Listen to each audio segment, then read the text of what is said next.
So I want to start by actually addressing something that I don't think I've done a very good job talking about, which is where precisely I think the red pill is applicable. Because it seems like I've talked a lot about areas where I think we should hold off on the red pill and not apply it as much, but I haven't talked about the context in which I think it is actually appropriate. And I guess what ultimately I think what ultimately my views on that are is that um, every single person has a right.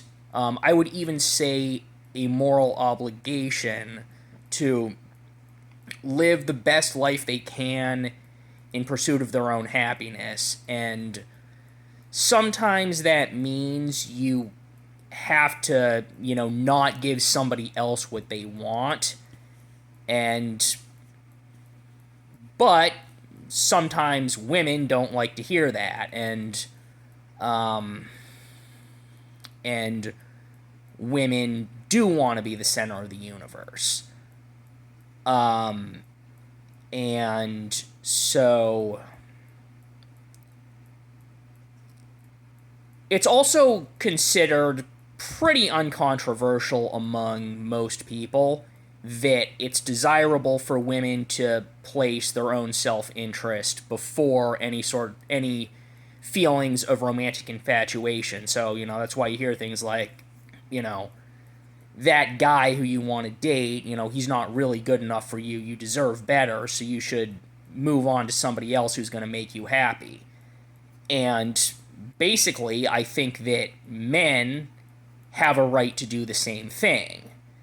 Um, but once you accept that principle, that's where you come into the sociobiological dynamics where men are basically expendable. We're competing for, on a basic biological level, we're competing for sexual access to women, whereas women are just sort of picking off the best quality mate they can find, and then she's going to pair up with him, and that's going to be that. Um, and of course, so the male. So I think that men need to check that drive to just like give a woman whatever she wants just so you can be with her. Um, but if you're someone who's gynocentric, then your attitude is going to be, well, that's bad because the woman is entitled to be the center of the universe, and you're expecting to be able to have sex with her without treating her as special. From the standpoint of someone who's gynocentric, that's horrifying. It's you're asking a woman to be involved with you when you're not giving her all this special treatment that she's entitled to just by virtue of existing and being female. But keep in mind though, what all the red pill consists of is just not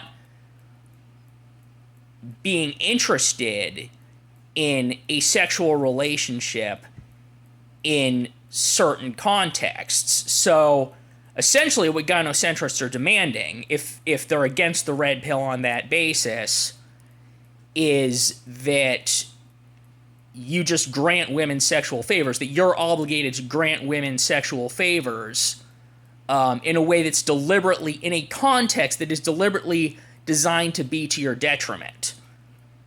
And so I think that's fucked up. But of course, the other side of that equation, as I've talked about, is well, first of all, you're trying to be a high quality mate, which means you have to be strong and masculine and somebody who's got balls. And that fits very well with being willing to say no.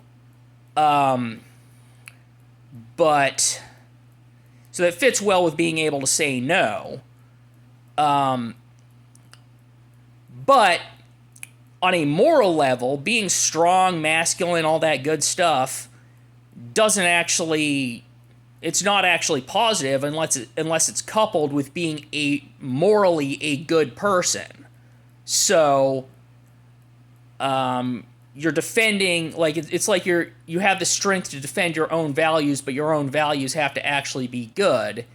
And also the relationship that you want to get to, as I've said recently, somewhat recently, like within the past year, I don't know when I actually said this, but human connection is something that's important. You're trying to build a genuine human connection that's mutually rewarding to both of you, that's based on mutual respect. You're not trying to, nobody should be taking advantage of anybody. And this video is actually ending up a little longer than I wanted it to be, but I think that was the first thing I needed to say. There's a bunch of stuff I wanted to say, but the first thing was to lay out where I think the red pill is important. But so you're trying to get to a relationship based on mutual respect, and yeah, your manly energy should be in pursuit of values that are actually good, outside of the relationship. And also I've said recently that that I think men should be leaders. I do think that it's important to be precise about why that is and what you're trying to actually aim for with that. And the issue there is that it doesn't seem to be the case that women are biologically designed to have the same authority in a relationship, at least within certain contexts, as the man.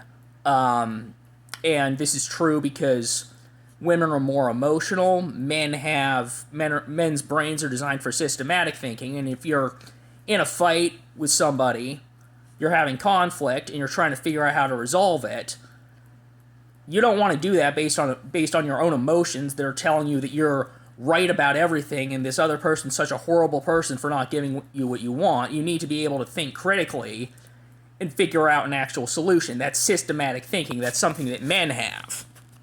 And it's a common experience for men.